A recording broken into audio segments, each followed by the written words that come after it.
موٹاپا کم کرنے کا نسخہ۔ مفتی صاحب سے درخواست ہے کہ اگر مفتی صاحب کے پاس پیٹ کم کرنے کا یا موٹاپا کم کرنے کا کوئی نسخہ ہے تو وہ بتا دیں، بڑی مہربانی ہوگی۔ محمد زبیر جدہ سے۔ بھائی یہ تو ڈاکٹروں سے اور حکیموں سے پوچھیں کہ موٹاپا کیسے کم کیا جائے گا۔ میں نے ڈاکٹروں اور حکیموں ہی کے سے جو باتیں سنی ہیں اس کا کچھ خلاصہ آپ کے سامنے پیش کر دیتا ہوں۔ یہ تو شرعی مسئلہ نہیں ہے، تو میڈیکل سائنس کا مسئلہ ہے، آپ نے مجھ سے پوچھ لیا تو اپنے تجربے شیئر کر دیتا ہوں، لیکن وہ تجربے آپ اس پر عمل کرنے سے پہلے کسی ڈاکٹر یا اچھے حکیم سے رابطہ کیجئے گا، تو ایسا نہ ہو میں نیم حکیم خطرہ جان بن کے آپ کو جتنا ہے اس سے بھی جائیں آپ، ایسا نہ ہو ڈبل ہی ہو جائے آپ اور زیادہ۔ تو جو تجربے ہیں، جو ڈاکٹروں اور حکیموں سے جو چیزیں سنی ہیں وہ بتا دیتا ہوں۔ پہلی بات تو یہ کہ یہ دیکھیں کہ یہ موٹاپا ہے، یہ آپ کا بائی برتھ ہے، یعنی یہ ماس ہے یا فیٹ ہے۔ بعض لوگ قدرتی طور پر موٹے ہوتے ہیں، ان میں گوشت زیادہ ہوتا ہے، تو جو قدرتی طور پر موٹا ہے وہ کیوں اپنے آپ کو کم کرے گا؟ وہ تو اس کا تو ماس ہی کم ہو جائے گا، وہ تو کمزور ہو جائے گا بیچارہ۔ اب ایک بچہ پیدا ہی اتنے سارے پاؤنڈ کا ہوا ہو وہ، اور ویسے ہی اس کے اندر وہ نیچرل موٹا ہو، جیسے ہوتے ہیں ہر ایک کو اللہ نے ایک جیسی شکل و صورت تھوڑی دی ہے، نہ ایک جیسا وزن دیا ہے۔ اب آپ ایسے ہی ہے جیسے ایک آدمی کہے میں اتنے فٹ لمبا ہوں تو میں چھوٹا کیسے ہوں گا؟ تو بھائی آپ کو اللہ نے پیدا ہی لمبا کیا ہے، تو آپ اپنے آپ کو کٹوائے بغیر تھوڑی چھوٹے ہو سکتے ہیں، یا تو گھسوانا پڑے گا ریگ مال سے اپنے آپ کو۔ تو ایسے ہی بعض جیسے کچھ لمبے پیدا ہوتے ہیں، کچھ چھوٹے پیدا ہوتے ہیں، کچھ خوبصورت ہوتے ہیں، کچھ بدصورت ہوتے ہیں، کچھ گورے ہوتے ہیں، کچھ کالے ہوتے ہیں، تو ایسے ہی بائی نیچر کچھ لوگ موٹے ہوتے ہیں۔ تو یہ والا موٹاپا برا نہیں ہے، یہ آپ کی اس باڈی کا اسٹرکچر ہی اللہ نے ایسا بنایا، تو یہ ٹھیک ہے، بالکل ہنسی خوشی زندگی گزاریں، بے شک آپ 150 کلو کے ہوں، اس سے کوئی فرق نہیں پڑتا، یہ بائی نیچر۔ یہ ڈاکٹر آپ کو مختلف قسم کے ٹیسٹ لکھ کے دے دیں گے، اس سے پتہ چل جائے گا آپ میں فیٹ کتنا ہے، ماس کتنا ہے۔ تو اگر ماس ہی زیادہ ہے تو کوئی ٹینشن کی بات نہیں ہے، اس کو کم کریں گے تو اس کا مطلب آپ خود ہی کم ہو رہے ہیں، یعنی اس کا جیسے کوئی لمبے آدمی کو اگر چھوٹا کریں گے تو اس آدمی ہی کو تھوڑا کم کرنا پڑے گا، تو ایسے ہی بائی نیچر اگر آپ موٹے ہیں، بائی نیچر کا مطلب کوئی بیماری نہیں ہے، تو پھر اگر آپ کم ہوں گے تو اس کا مطلب آپ خود ہی کم ہو رہے ہیں، یعنی پورے آپ ہی غائب ہو رہے ہیں آہستہ آہستہ، تو یہ غلط ہو جائے گا۔ تو دوسرا موٹاپا وہ ہوتا ہے جو فیٹ کی وجہ سے ہوتا ہے، جو آج کل مارکیٹ میں چل یہ رہا ہے۔ اسی طرح یاد رکھیں پیٹ بھی بعض لوگوں کا جو نکلا ہوا ہوتا ہے وہ فیٹ کی وجہ سے نہیں ہوتا، وہ بائی نیچر ہوتا ہے۔ بعض بچے پیدا ہوتے ہیں ان کا پیٹ بڑا ہوتا ہے، تو اس پیٹ کو کم کریں گے تو بچے کو ہی کم کر رہے ہیں گویا کہ آپ، یہ نقصان دہ ہے۔ تو یہ ڈاکٹر یا حکیم سے پوچھ لیں، زیادہ تر تو اس میں ظاہر ٹیسٹ ڈاکٹر کر کے بتا دیتے ہیں کہ یہ بچے کا پیٹ ہی بڑا ہے، یہ قدرتی بڑا ہے، تو اس کو نہیں کم کر سکتے۔ اس کا تو یہ کہ آتے واتے نکالنی پڑیں گی اندر سے کاٹ پیٹ کے، تو ظاہر ہے وہ نہیں ہو سکتا، تو وہ ایسے ہی رہنے دیں۔ کچھ لوگوں کے پیٹ قدرت نے بڑے بنائے ہیں، کچھ کے چھوٹے بنائے ہیں، تو وہ ویسے ہی رہنے دیں اس کو۔ تو یہ دو چیزیں کنفرم کرنے کے بعد یہ دیکھیں کہ اگر یہ موٹاپا فیٹ کی وجہ سے ہے، چربی کی وجہ سے ہے، تو پھر اس کو یقیناً کم کرنا چاہیے، یہ بہت بڑی آفت ہے بلکہ قیامت ہے۔ تو اور نبی صلی اللہ علیہ وسلم کی وعیدیں ہیں ایسے موٹاپے پر۔ آپ صلی اللہ علیہ وسلم نے فرمایا، صحیح بخاری کی حدیث ہے کہ سب سے بہتر میرا زمانہ، پھر اس کے بعد والا زمانہ، اور پھر اس کے بعد والا، اور اس کے بعد آپ نے فرمایا جھوٹ پھیل جائے گا اور موٹاپا بھی پھیل جائے گا۔ اس کا مطلب موٹاپے کو اسلام میں پسند نہیں کیا گیا، یہ وہ والا موٹاپا ہے جو کھا کھا کے پیدا ہوا ہو، وہ اس موٹاپے کی بات ہو رہی ہے۔ تو یہ والا موٹاپا اللہ تعالیٰ کو بالکل بھی پسند نہیں ہے، اور انسان کی صحت کے لیے بھی تباہی ہے۔ تو پہلے سے وہ آپ چیک کروا دیں، ڈاکٹر سے رابطہ کریں، وہ آپ کو بتا دیں گے یہ اچھا والا موٹاپا ہے یا گندا والا موٹاپا ہے، ٹھیک ہے نا؟ یعنی چربی کی وجہ سے یا کسی اور وجہ سے۔ اگر چربی والا موٹاپا ہے تو بھائی اس کے لیے جو سب سے بہترین چیز ہے وہ ہے آپ جاگنگ کریں صبح صبح اٹھ کے۔ آپ کہہ سکتے ہیں کہ ہم سے تو چلا نہیں جاتا موٹاپے کی وجہ سے، بھاگے گا کون؟ تو جتنا بھاگا جا رہا ہے اتنا بھاگیں۔ میں لوگوں سے کہتا ہوں نا جو جم نہیں جاتے یا ویٹ نہیں اٹھایا جاتا، میں کہتا ہوں یار آپ سے، وہ کہتے ہیں ہم سے اٹھتا ہی نہیں ہے ویٹ، میں کہتا ہوں یار ایک تنکے کے دونوں طرف بٹن لگاؤ، ایک تنکا لو، ادھر بھی قمیض کا بٹن یہاں بھی لگاؤ، ایک یہاں بھی لگاؤ، اٹھانا شروع کرو۔ تو کہتے ہیں یار مفتی صاحب یہ کیا مذاق ہے؟ میں کہتا ہوں یہ اٹھا لو گے؟ کہہ رہے ہیں یہ کیوں نہیں اٹھا لیں گے؟ میں نے کہا یہاں سے شروع کرو، اس کا مطلب ویٹ اٹھا سکتے ہو آپ، تو تھوڑا ویٹ اٹھاؤ نا، پھر 2 بٹن کر دینا کہ 10 بٹن، جتنا اٹھا سکتے ہو اتنا تو اٹھاؤ بھائی۔ 1 کلو اٹھا سکتے ہو، 1 کلو ویٹ اٹھاؤ، تو آہستہ آہستہ 2 کلو کی طاقت اللہ پیدا کر دے گا۔ یہ تو بٹن تو ایک مثال دے رہا ہوں سمجھانے کے لیے کہ جتنا ہو سکتا ہے اتنا تو کریں۔ تو آپ جو موٹے حضرات ہیں بھائی ان کو جاگنگ کرنی پڑے گی، پہلے تیز چلیں، تیز چلنے کی عادت ڈالیں, اسپیڈ کے ساتھ چلیں. یہ جو پارکوں میں جس طرح سے لوگ صبح صبح چل رہے ہیں, یہ چلنا بیکار چلنا ہے, اس سے کچھ بھی نہیں ہوگا.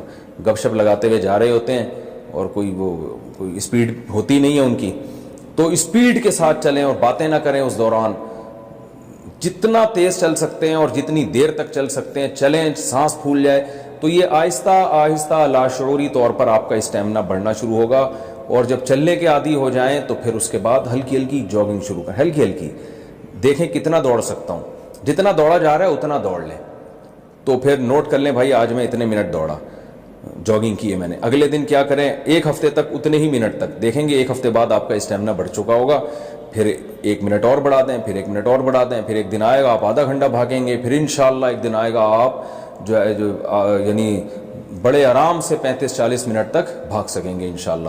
اور ایک دن آئے گا آپ ایسا بھاگیں گے کہ اگر آپ کے جتنے قرض, جن لوگوں سے آپ نے قرضے لیے ہوئے آپ وہ بھی نہیں آپ کو پکڑ سکیں گے, ایسا آپ انشاءاللہ بھاگیں گے.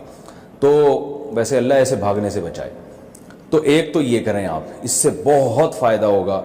جاگنگ جو صبح کی جاگنگ ہے اس سے بہتر کوئی ایکسرسائز نہیں ہے, ورزش نہیں ہے. میٹابولزم بہت اچھا ہو جاتا ہے انسان کے. ہمارا میٹابولزم ہے نا جو ہم کھاتے ہیں, تو بعض لوگ دیکھیں بیٹھے بیٹھے کھا رہے ہوتے ہیں پھر بھی موٹے نہیں ہوتے. وہ کیا ہوتا ہے, ان کی باڈی کا یعنی سسٹم اتنا اچھا ہوتا ہے کہ وہ اندر سے وہ یعنی دیکھنے میں لگ رہا ہے کچھ نہیں کر رہے ہیں مگر وہ کر رہے ہوتے ہیں. ان کے اندر سے سسٹم بہت اچھا ہوتا ہے, سب چیزیں حرکت میں ہوتی ہیں. تو آپ جب بھاگیں گے تو حرکت میں آئیں گے, اور آپ نے سنا ہوگا حرکت میں برکت ہے. دوسرا, کھانے پہ کنٹرول میں یہ کرنا ہے کہ 3 چیزیں دنیا چھوڑنے سے پہلے 3 چیزیں چھوڑنی تو نہیں ہے, کم کر دینی ہے. روٹی, چاول, آلو, اور یہ جو تیل کی چکنائی شکنائی آج کل تیل ڈال کے کھا رہے ہیں, یہ 4 چیزوں سے تھوڑا سا پرہیز کریں, کم کریں, ختم نہ کریں. اور اس کے علاوہ آپ فروٹ کھائیں اور اللہ آپ کا بھلا کرے. گوشت کھائیں, آپ دودھ پئیں, جو ہے وہ انڈے منڈے کھائیں, پھوڑیں. تو یہ سب چیزیں آپ کھائیں گے. اور روٹی چاول, جس آدمی کو وزن کم کرنا ہے اس کو دنیا چھوڑنے سے پہلے روٹی چاول چھوڑنا پڑے گا. یہ چھوڑنے سے مراد کم کرنا, چھوڑنا تو ٹھیک نہیں ہے, کم کرنا پڑے گا, اس کی مقدار کم کریں. اور کم بھی آہستہ آہستہ. آپ معذرت کے ساتھ اگر صبح 4 پراٹھے کھا رہے ہیں تو بہت افسوس ہو رہا ہے مجھے یہ کہتے ہوئے, انشاءاللہ نہیں کھائیں گے لیکن بہت سے کھا رہے ہوتے ہیں, تو 4 کو 3 پہ لے کر آئیں. اور ایک دم سے نہ چھوڑیں, نہ ایک دم سے بہت کم کریں. 4 پراٹھے کو آپ 3 پر لے کر آئیں. تو جب اس کی عادت ہو جائے گی تو پھر 2 پہ آئیں, جب اس کی عادت ہو جائے گی تو 1 پہ آئیں, اور جب اس کی بھی عادت ہو جائے گی تو پراٹھا صرف صبح آدھا ہی کھایا کریں آپ, ٹھیک ہے نا. اور اس طرح یعنی روٹی کو کم کریں اور چاول کو. آلو تو ہمارے یہاں اتنے نہیں کھائے جاتے. یہ 2 چیزیں جو ہے نا ویٹ بہت بڑھاتی ہیں کیونکہ ان میں کاربوہائیڈریٹس بہت زیادہ ہوتے ہیں. تو اور اس کی سیلیڈ وغیرہ بڑھا دیں اپنی خوراک میں. کھانے سے پہلے سیلیڈ کھایا کریں خوب اچھی طرح. تو اس سے کیا ہوتا ہے کہ بھوک بھی کم ہو جاتی ہے, انسان کھاتا بھی کم ہے, اور جو سیلیڈ ہم کھاتے ہیں وہ ویسے ہی ویٹ کو ختم کرتا ہے. اور آپ دیکھیں کچھ دن آپ کو ٹینشن ہوگی, اس کے بعد آپ کو اتنا مزہ آئے گا جب آپ کا وزن کم ہو جائے گا نا, اور آپ کو اب محسوس ہوگا میں دوبارہ سے جوان ہو گیا ہوں, اور بہت ساری بیماریاں ختم ہو جائیں گی. ہمارے ایک دوست نے بتایا کہ ان کے کسی ریلیٹیو نے جو ہے وہ ماشاءاللہ بڑے بھاری بھرکم ہوا کرتے تھے, تو کھاتے پیتے رہتے تھے ہر وقت. یہ فاسٹ فوڈ وغیرہ بالکل چھوڑ دیں, بیکری کا سامان بالکل چھوڑ دیں. تو بڑے بھاری بھرکم ہوتے تھے, تو انہیں کسی کمپنی میں جاب کی آفر آئی مینیجر کے لیے.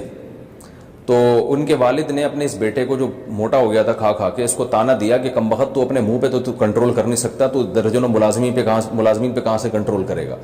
تو یہ بات دل پہ لے گئے. انہوں نے وہی ایکسرسائز, جاگنگ واگنگ شروع کی اور ڈائٹ پہ توجہ دی, تو اتنا اپنے آپ پہ قابو کیا کہ ماشاءاللہ کافی حد تک کم ہو گئی ہے نا. اور پھر جب ان کی صحت اتنی اچھی ہوئی کہ چشمہ اتر گیا. آپ کو پتہ ہے ڈاکٹر کہتے ہیں چشمہ نہیں اترتا لگنے کے بعد, لیکن ان کا چشمہ اتر گیا. ڈاکٹروں نے بتایا کہ آپ نے شوگر کو 10 سال آگے دھکیل دیا ہے, 10-20 سال آگے دھکیل دیا, کیونکہ یہ جو ان کے ٹیسٹ آئے تھے اس میں بس ان کو شوگر کا حملہ ہونے ہی والا تھا ان کے اوپر, اور پتہ نہیں کیا کیا بیماریاں ختم ہو جاتی ہیں. تو بھائی موٹاپا تو بہت ہی خطرناک چیز ہے. کینسر, ڈاکٹر نے مجھے خود بتایا, کینسر کے اسپیشلسٹ نے, کہ کینسر کے جتنے پیشنٹ آتے ہیں اکثر ان پیشنٹ کی ہسٹری میں جب آپ غور کریں تو موٹاپا ہی ہوتا ہے. تو بہت ساری بیماریاں ہیں اس سے. تو منہ پہ بھی کنٹرول کریں اور تھوڑا سا فزیکل ایکٹیویٹیز کو بڑھائیں. یہ میرا ٹاپک نہیں ہے, موضوع نہیں ہے, لیکن چلو ہو گیا. اچھا ایک اور بات ہے, بیری کا شہد جو ہے صبح نہار منہ گرم پانی میں آپ اگر قہوہ بنا کے پئیں گے تو اس سے بھی فائدہ ہوتا ہے. بہت تیزی سے پیٹ کی چربی, یعنی مشاہدہ یہ ہوا ہے کہ جن لوگوں کا پیٹ نکلا ہوا تھا وہ یہ تھوڑا گرم پانی میں جب بیری کا شہد ڈال کے پیتے ہیں تو بیری کے شہد میں حکیم لوگ کہتے ہیں کہ فیٹ ختم کرنے کی کچھ کیمیکل قدرتی طور پر ہوتے ہیں، سدرا شہد جسے کہا جاتا ہے، تو اس سے بھی بڑی جلدی پیٹ جو ہے توند کم ہونا شروع ہوتی ہے۔ کچھ لوگ حماقتیں کرتے ہیں، سرکہ پینا شروع کر دیتے ہیں نہار منہ، کچھ یہ کرتے ہیں کہ خالی پیٹ لیمن کا قہوہ پینا شروع کر دیتے ہیں۔ تو سرکے سے یا لیمن کا قہوہ پینے سے بہت تیزی سے پیٹ تو کم ہوتا ہے، لیکن وہ پیٹ کی واٹ لگ جاتی ہے اس سے، یہ ذہن میں رکھیں، کیونکہ ہمارے پیٹ جو ہے نا اس میں جو تولیے کی طرح دیوار ہوتی ہے، جب آپ سرکہ پئیں گے یا لیمن کو گرم پانی میں ڈال کے تو وہ ان دیواروں کو بہت شدید نقصان ہوتا ہے، یعنی پیٹ کے لیے نقصان دہ ہے۔ تو اس لیے لیمن کو گرم پانی میں نہار منہ پینے کی حماقت نہ کریں، اور اسی طرح سرکہ ورکہ پینے کی جو نہار منہ خالی پیٹ پی رہے ہوتے ہیں یہ بھی شدید نقصان